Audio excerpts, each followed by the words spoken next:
Keeping our eyes closed, let us listen to the words of Swamiji on the topic of courage. There are three kinds of human courage: blind, passive, and dynamic. Blind courage doesn't count the cost until it finds itself faced horror stricken with the bill. Passive courage is the strength of will to adjust to reality, whatever it may be. And dynamic courage is the strength of will not only to accept reality, but to confront it with another reality of one's own making. There is a fourth kind of courage too, not human, but divine. Divine courage comes from living in the awareness of God's presence within and in the realization that He is the sole reality.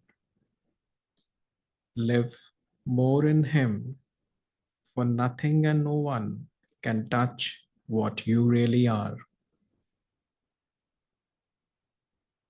I will affirm this affirmation.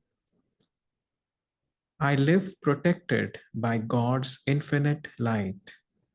You can. Protected by God's infinite light. So long as I remain in the heart of it, So long as I remain in the heart of it, nothing and no one can harm me. nothing and no one can harm me. I live protected by God's infinite light. I live protected by God's infinite light. So long as I remain in the heart of it, So long as I remain in the heart of it, nothing and no one can harm me. nothing and no one can harm me. Understanding the words, let us now repeat them slowly and then in a whisper. I live protected by God's infinite light. So long as I remain in the heart of it, nothing and no one can harm me. I live protected by God's infinite light. So long as I remain in the heart of it, nothing and no one can harm me. Now gaze at the point between the eyebrows with deep concentration. Just say these words mentally. I live protected by God's infinite light. So long as I remain in the heart of it, nothing and no one can harm me. I live protected by God's infinite light. So long as I remain in the heart of it, nothing and no one can harm me. Gazing at the point between the eyebrows, feeling these words in your heart, understanding their meaning, let us pray mentally. I look to thee for my strength, Lord. Hold me closely in thy arms of love. Then whatever happens in my life, I shall accept with joy. Feel that you're always like a child in the arms of Divine Mother, feeling her loving presence. Feel the protection, and nothing and no one can harm you. Let us sit in silence for a moment.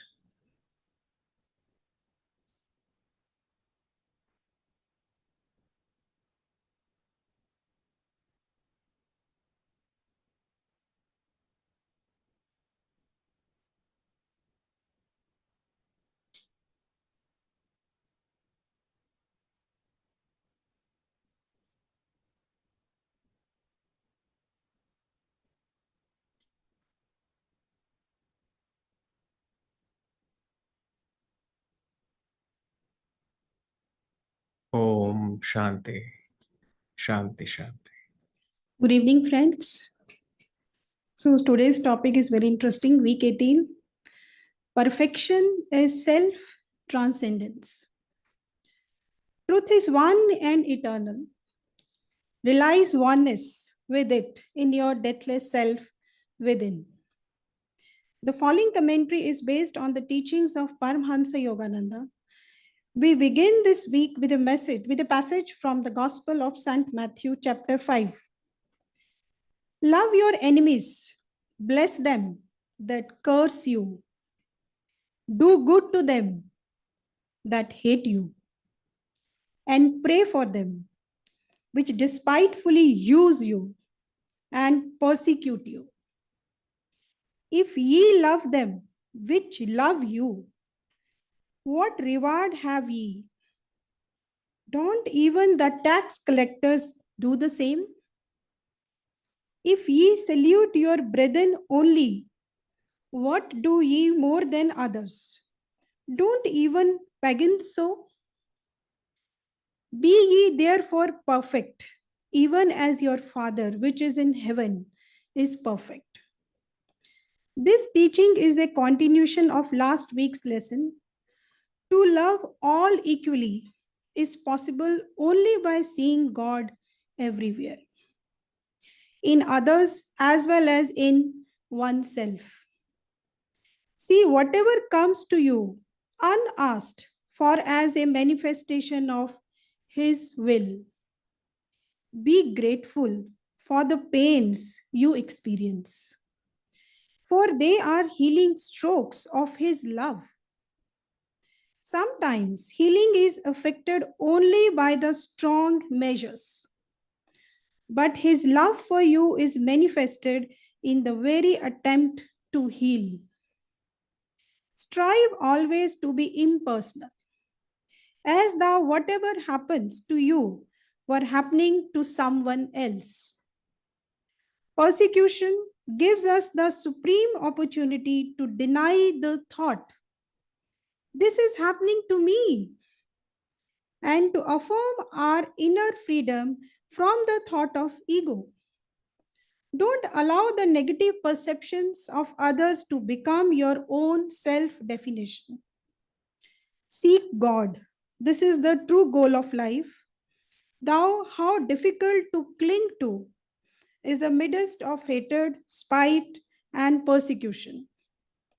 The Bhagavad Gita tells us in the 7th chapter, out of thousands, one strives for spiritual attainment, and out of the many blessed true seekers who strive assiduously to reach me, one perhaps perceives me as I am.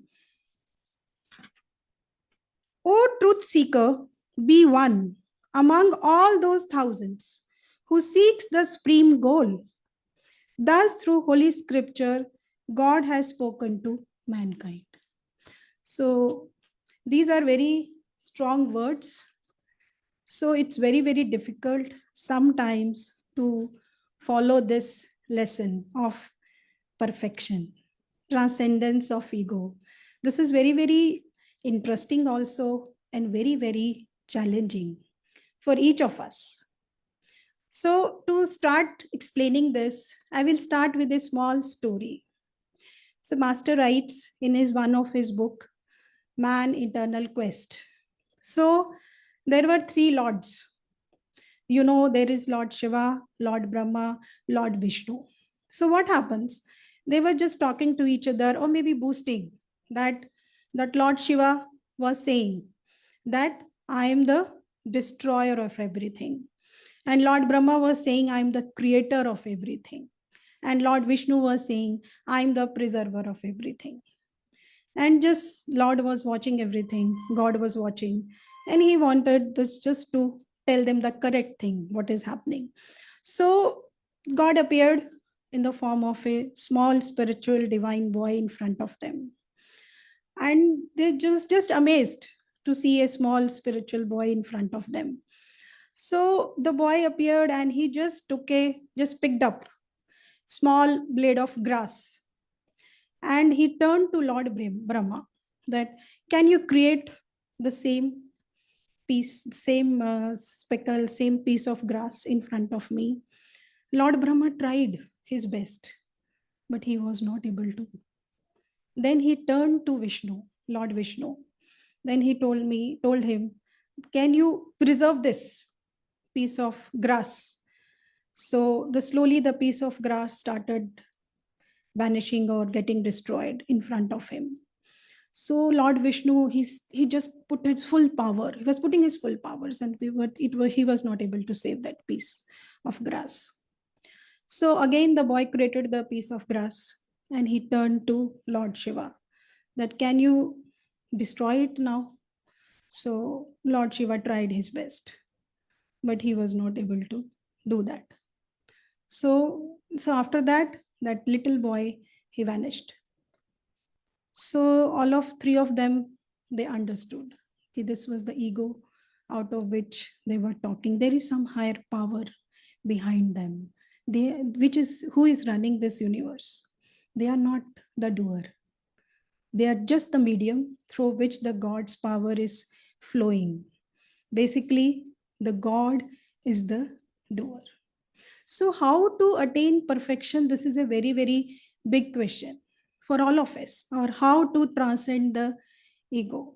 So, the first lesson, the first method we have just seen, I'm not the doer, God is the doer.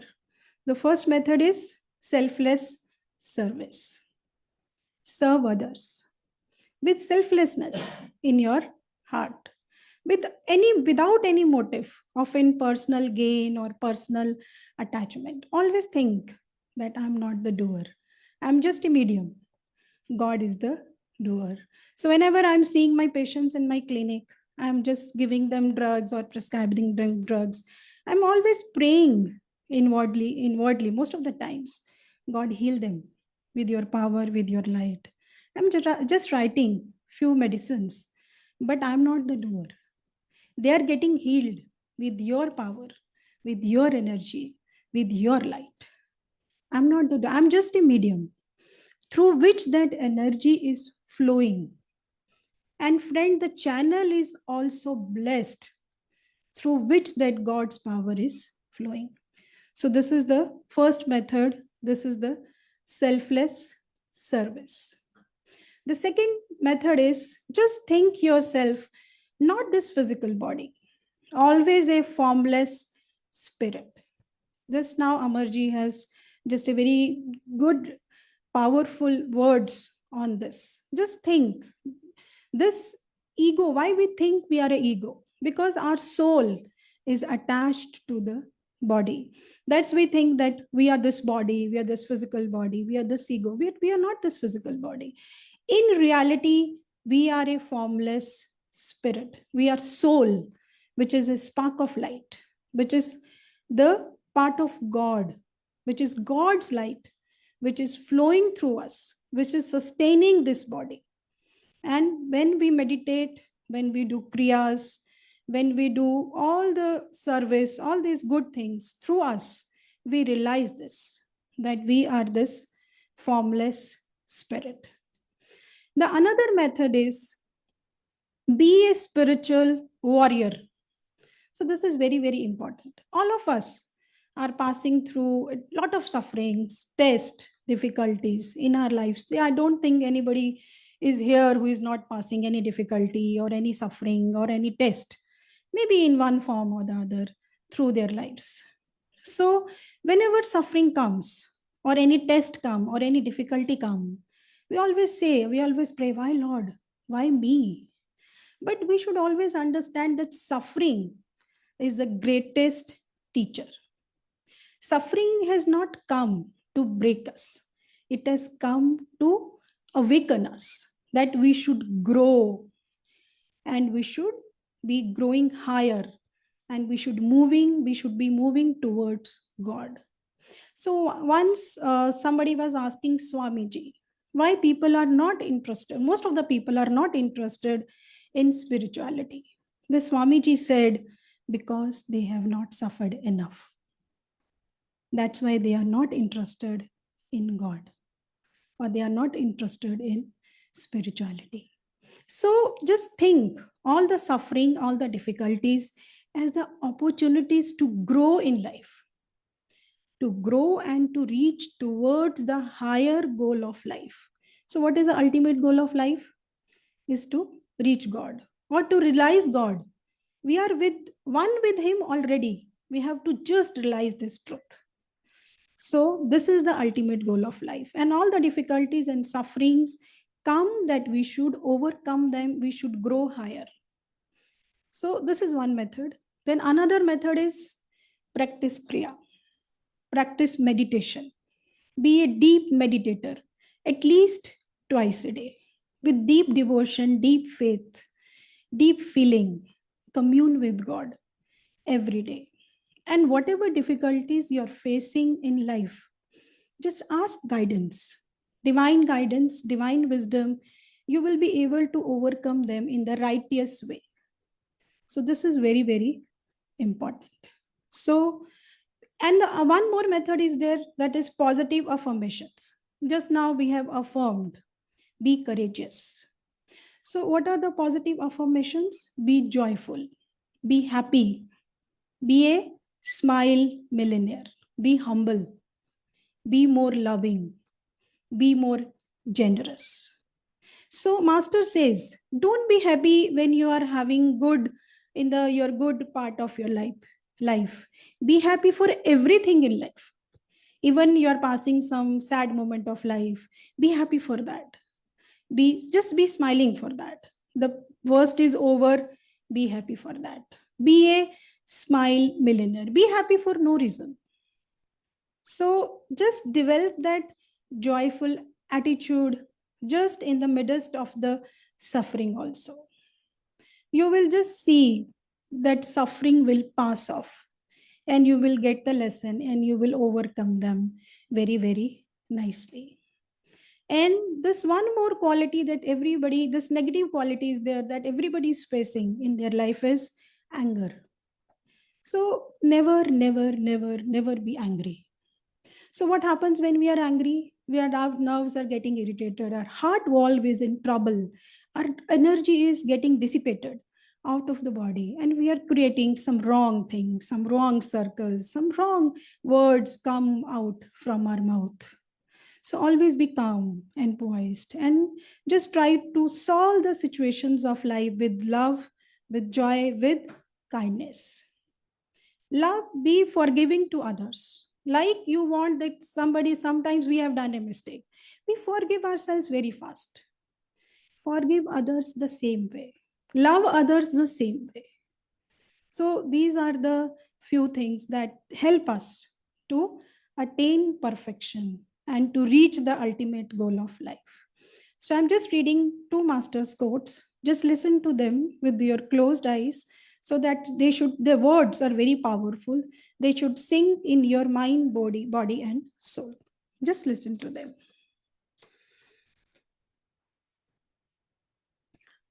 If anyone hurts you, you forgive him.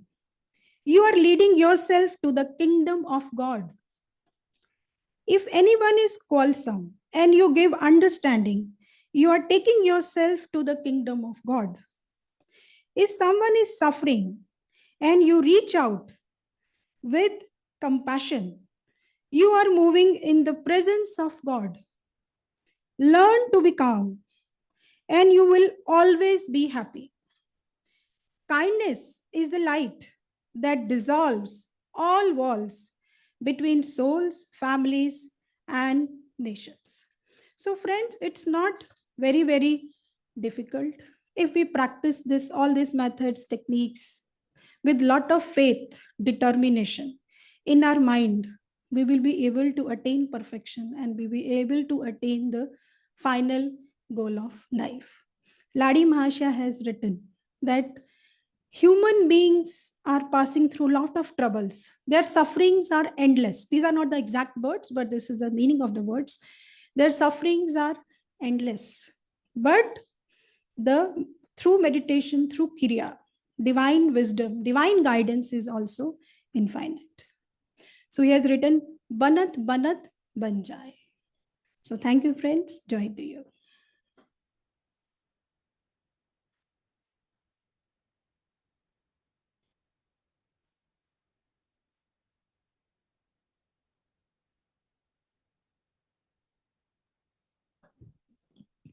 Good evening, friends.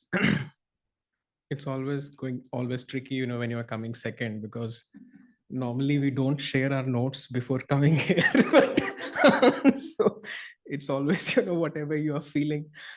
We know the topic, but you have to prepare by yourself. So before coming here, I just asked her, okay, so have you prepared?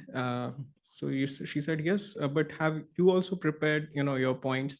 I said, usually my thing is that, I want to talk about the what, why, and how of the subject. She said, I'm talking about how you take care of what and why. So, but then, so she's, but actually, whatever I was thinking how was the most important part. But there was hardly any time left for me to now go into the what and why part of it. But since the subject here at hand is self transcendence, and so, there are very, powerful things actually in this reading that Swami has written, that forgive your enemies, and not what of forgiving them, but actually saying love them. And it does look like a very tall order, because look at the times we are in, nations are fighting, or even communities are fighting, or they are having so much uh, hatred, or it is very difficult in today's time to talk about forgiveness or talk about loving. But in the end, Mas Swami also writes here that be thou perfect because your Father in heaven is perfect.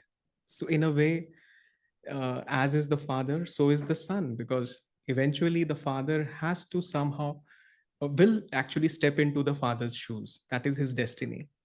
So if our divine Father is God, then sooner or later you will attain perfection, come what may. This is your destiny. You will step into his shoes one day. But then, for at this moment, it certainly, for many of us, it might look like a very tall order, whether I will be able to achieve that. So for a moment, let us keep it at a distance. Okay, I will be able to attain that perfection, because Swami said every one of us will attain God, because there is no other way to go. Master also said the same. So eventually we will do that, we will attain that. But then the thing is that what gives us the hope is actually Krishna's words here. In one of the stanzas, he says that those who meditate on me as their own, I supply them their deficiencies and make permanent their gains. Ninth chapter in 22nd shloka. Now, aren't those words very beautiful? It's a promise from God that maybe today you're not feeling yourself you're capable of achieving that, but I can supply you your deficiencies. I was going with my daughter this morning, and I was just telling her that that she's preparing for an upcoming exam. So she said, and I was telling her that, okay, you focus on this promise, and I was telling her about this promise of Krishna. She said, Papa, these are so words, they are so full of wisdom. I must read all this, because I lack in wisdom. I need a lot of wisdom. So then I told her, this is the first step actually. You have already taken that first step. Because what is the first step? That you accept that I don't know. Because when we accept I don't know, then you will naturally seek out help. And help is available. God's help is available. Guru's help is available. But Master said that many of us are living in the arrogance of self-sufficiency of ego. That I know it and I don't need any help. And that is the reason why Krishna also wrote that 1 in 1,000 tries to come to me, because the rest of 999 probably they don't feel the need, because they feel they can do it, they can handle it, they can manage it. So once we find ourselves, okay, if we accept it, okay, God, it is difficult, I am not perfect, but I need your help. You have already taken that first step. And when you pray, because Krishna is saying, when you meditate on me as your own, I will supply you your deficiencies and make permanent your gains. So, with that beautiful promise, friends, let us see what is self transcendence. The word in the dictionary, actually, if you see self transcendence, means to go beyond the limits of the self. Because what do we normally feel, as Mansiji was also saying, we always feel that, okay, I am this body, I have a limited role to play. I have to just, go and take care of my family and take care of my job and earn my livelihood and so many things that we are doing from 9 to 5 or in a 24-hour cycle. But is this all that life has to give us? Because at one time, Yogananda was watching an ant. It was crawling and it was going on a mound. And Yogananda watched it and said, to this ant, this small mound must be appearing like a big mountain. Isn't it so? Because it's an ant, tiny ant. And he said, that is how our today's daily existence is. Because if you look at God, the infinite power, at one moment, Swami said there are more than 100 billion galaxies in this world. And when you write this term 100 billion, you have to wait for a moment to think how many zeros I should put there. And God is managing this big show, 100 billion galaxies and with equal number of stars, billions of stars, with all of them having their own solar systems. And everything is running with precision.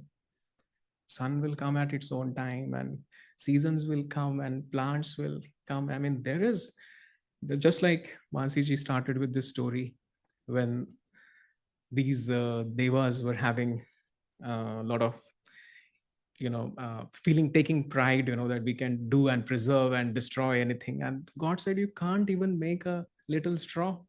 Think about it, can we create a tiny leaf? And these flowers, such beautiful flowers we have on the altar, can man really create any leaf of a flower in a laboratory? It's not possible, you know so when even in our daily existence we find so many proofs. And when Yogananda said, when he was watching that ant uh, crawling and going on that mound, he said, if you look at our own existence, it is also similar to that ant. Because if you see the magnanimity of this whole universe with which God is running this show, we are also like that tiny ant. And then he waited for a moment. He said, not even that ant. Probably we are existing the life of a bacteria. Those are the true words which Yogananda wrote in the book called Journey to Self-Realization. So the thing here is, friends, that when we talk of self-transcendence, it is all about going beyond limitations. Why it is important? Because you see, there is a lot of uncertainty that we have in our life. Look at, just about few years back, were people actually thinking that there will be time when people will just have to be locked up in their homes and they won't be able to, walk on the streets? But it became like, when it came, it came. Just one evening, you were shutting yourself down on, probably it was a Friday or Saturday evening, and then you had to stay locked up for almost more than a month. And just look at the situation now. You never know. Nobody knew that even at some parts of the country, people are actually fighting. What may happen in the future, nobody knows.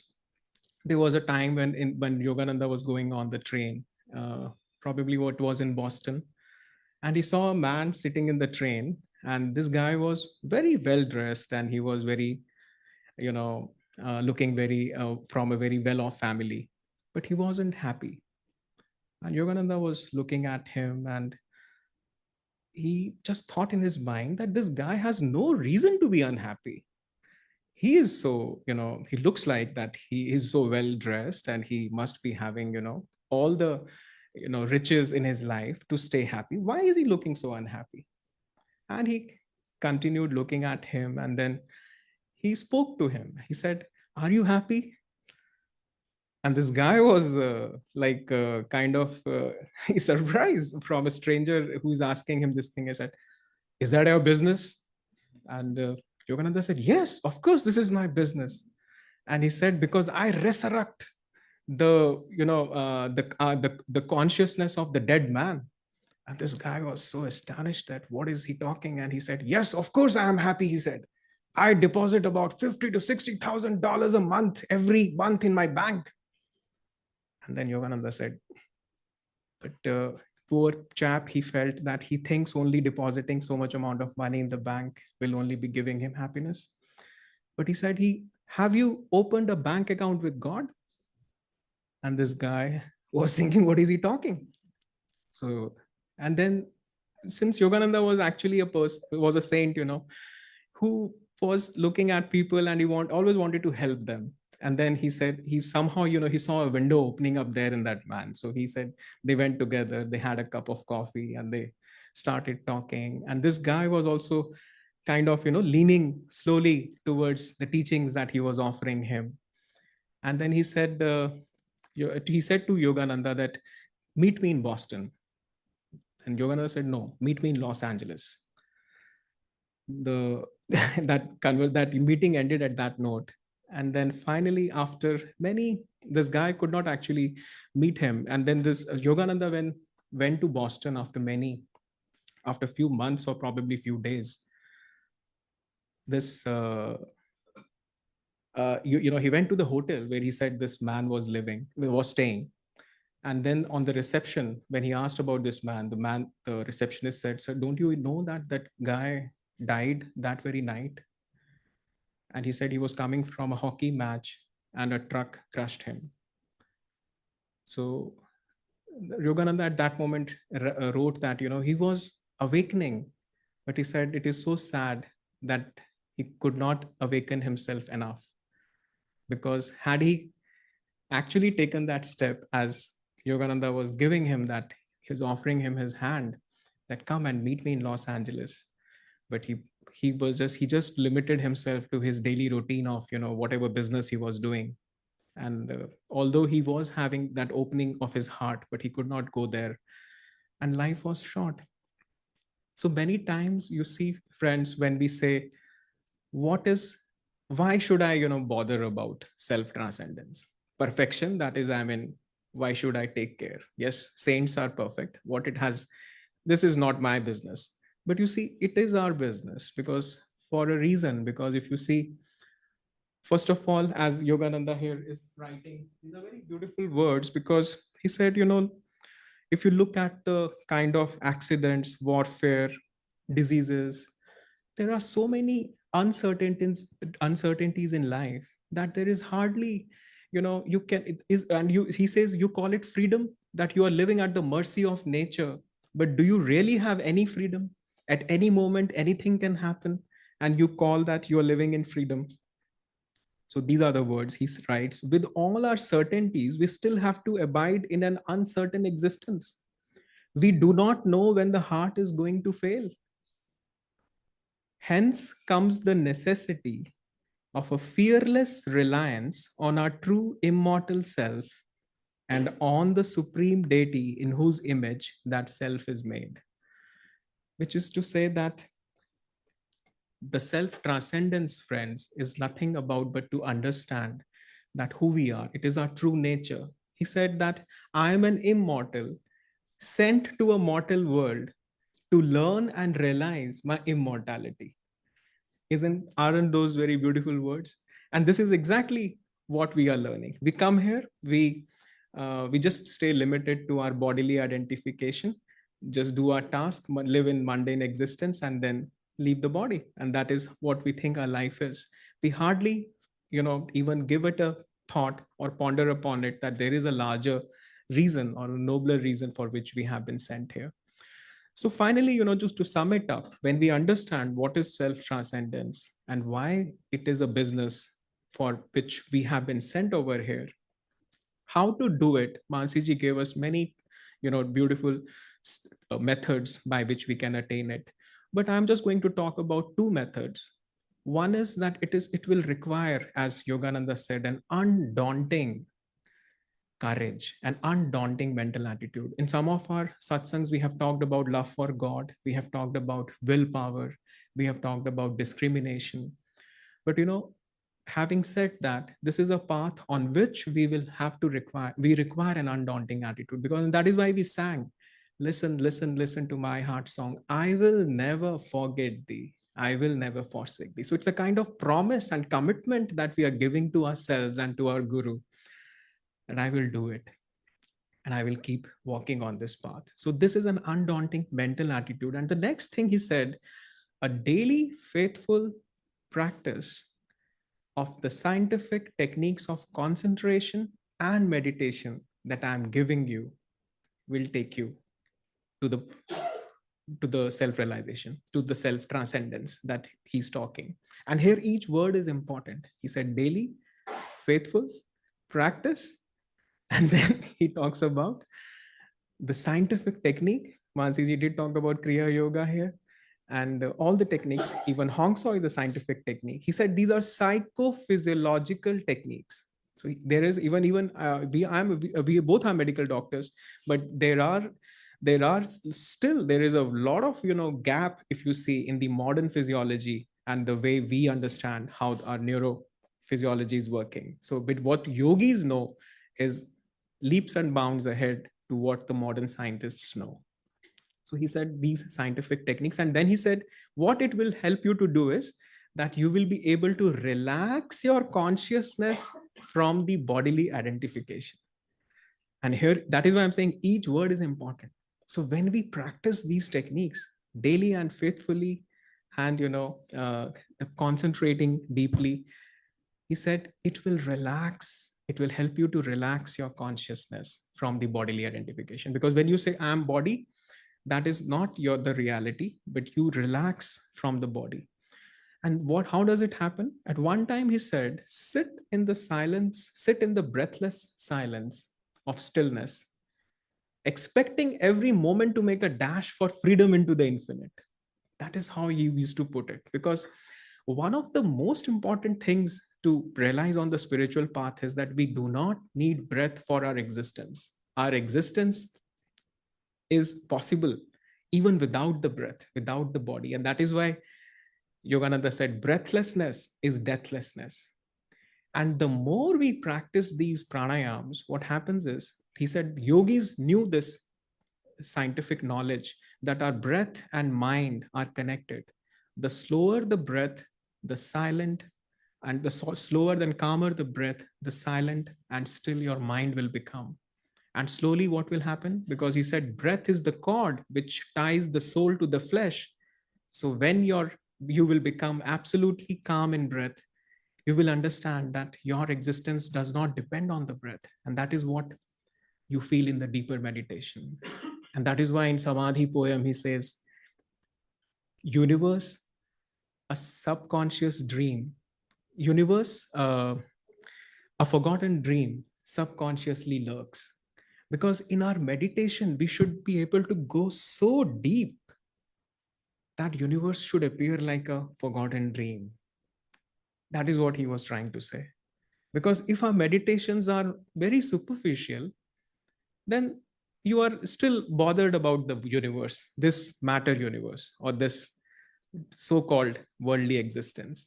So, but if we go very deep, and this is how these techniques will help you to go, he said, then universe will be a forgotten dream for you, and it will be subconsciously there. Subconsciously lurks is something. Lurking is something which is ready to pounce like a tiger. So it is there in the background, but you are not concerned about what is happening in the world. So he said, when you go like this, and then you will be able to relax your consciousness from the bodily identification. And slowly, what will happen? You will have this direct perception that this is who I am. I am he, as we chanted.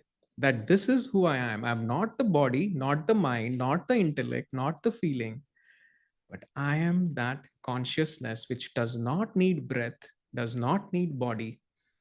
And this is the true meaning of self transcendence. And how will that happen? Because there is a beautiful word, because when we say, Yogananda also said that, initially, when we practice these teachings, he said there are subtle changes which will start coming in your consciousness. They will not happen overnight, but subtle changes will keep happening in your consciousness, and they begin with peace. He said, a peace will start coming like a weightless waterfall on you. And slowly that peace will translate into stillness. And stillness will translate into omnipresence. and then she is omniscience and then omnipotence. These are his words.